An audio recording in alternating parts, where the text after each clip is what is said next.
आली आली दिवाळी आली बक्षीस जिंकण्याची वेळ झाली दमदार दिवाळी भन्नाट स्पर्धा। बहुत पहले की बात है, नरकासुर नामक राक्षस ने ब्रह्मा जी की उपासना की और उसकी तपस्या से ब्रह्मा जी अत्यंत प्रसन्न हुए। प्रभु प्रणाम। नरकासुर, मैं तुम्हारी तपस्या से प्रसन्न हूँ। बोलो, क्या वरदान चाहिए? प्रभु, मैं भूमि पुत्र हूँ और मेरी मृत्यु यदि हो तो मेरी माता के हाथों ही हो। तथास्तु। अब मुझे कोई नहीं मार सकता। वरदान पाने के बाद नरकासुर ने आतंक मचाना शुरू कर दिया। उसके अत्याचारों से पृथ्वी लोक के साथ साथ देवता भी बहुत परेशान रहते थे। उसके होते हुए सभी जगह नरक का माहौल था, इसीलिए उसका नाम नरकासुर था। नरकासुर का आतंक इंद्रलोक तक पहुंच गया और उसने सभी देवताओं के सिंहासन छीन लिए। और तो और उसने देवताओं के पास से दुर्लभ वस्तुएं भी छीन ली और स्वर्गलोक पर अपना आधिपत्य जमा लिया। देवगण, इस दैत्य के अत्याचारों से हमें कब मुक्ति मिलेगी? ना जाने इस राक्षस का अंत कब होगा और कब हमें हमारा साम्राज्य वापस मिलेगा। इसका कहीं तो अंत होगा, कोई तो होगा जो हमें इससे मुक्ति दिलाएगा।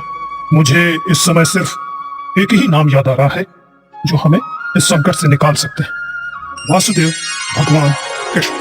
प्रभु, आज इतना क्यों मुस्कुरा रहे हो? कौन सी लीला की तैयारी है? ऐसा कुछ नहीं है प्रिय, बस बहुत जल्द एक बुराई का नाश होने जा रहा है, उसी की प्रतीक्षा कर रहा हूँ।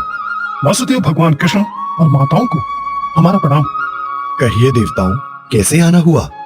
प्रभु, आप तो अंतर्यामी हैं, सब जानते हैं कि हम सब क्यों आए हैं।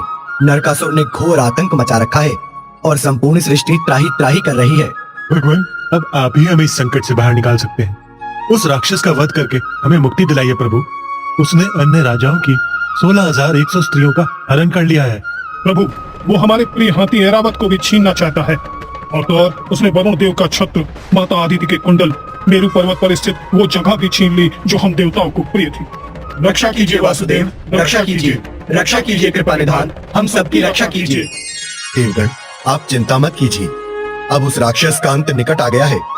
अब उसे अपनी करनी का फल भोगना ही होगा। देवी सत्यभामा, चलो हमारे साथ। तुम्हारी सदैव यही इच्छा रहती है ना कि तुम मेरे संग युद्ध भूमि में रहो, तो चलिए, अब वो समय आ गया है। तब गरुड़ पर सवार होकर भगवान कृष्ण और देवी सत्यभामा नरकासुर की राजधानी प्राग ज्योतिषपुर की ओर निकल पड़ते हैं। नरकासुर भगवान कृष्ण को गरुड़ पर आता हुआ देखता है। सेनापति, युद्ध की तैयारी करो। भगवान कृष्ण और नरकासुर में युद्ध शुरू हो जाता है। देवी सत्यभामा साक्षात पृथ्वी की ही अवतार थी और नरकासुर को माँ के ही हाथों मारे जाने का वरदान था, इसीलिए देवी सत्यभामा ही नरकासुर पर प्रहार करती है और वो देवी के हाथों मारा जाता है। ये सब भगवान कृष्ण की ही लीला थी जो वो सत्यभामा को युद्ध में साथ लेकर आए। नरकासुर की मृत्यु के बाद भगवान कृष्ण उसके महल पहुंचते हैं जहां उसने 16,100 कन्याओं को बंदी बना रखा था।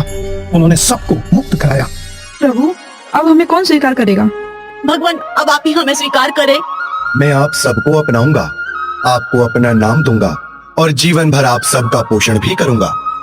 इस तरह भगवान कृष्ण ने इन सब से विवाह किया और सभी कन्याओं की लाज बचाई। श्री कृष्ण ने कार्तिक मास के कृष्ण पक्ष की चतुर्दशी को नरकासुर का वध कर दिया था। इसी दिन की याद में दीपावली के ठीक एक दिन पहले नरक चतुर्दशी मनाई जाने लगी। मान्यता है कि नरकासुर की मृत्यु होने से उस दिन पवित्र आत्माओं को मुक्ति मिली थी।